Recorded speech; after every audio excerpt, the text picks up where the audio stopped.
So you're probably wondering, how can a Viking mustache look this beautiful in the face of salt and sea from the goddess Ran herself?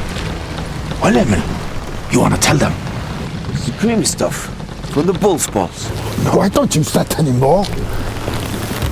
What do you mean you don't use it anymore? Yes, tell us, brother. What do you use? Mustache wax. Mustache? What kind of balls are that? No balls, my friend. It's from the bearstruggle.com. Well, I guess you don't have to visit that bull of yours anymore. Yes, shut up.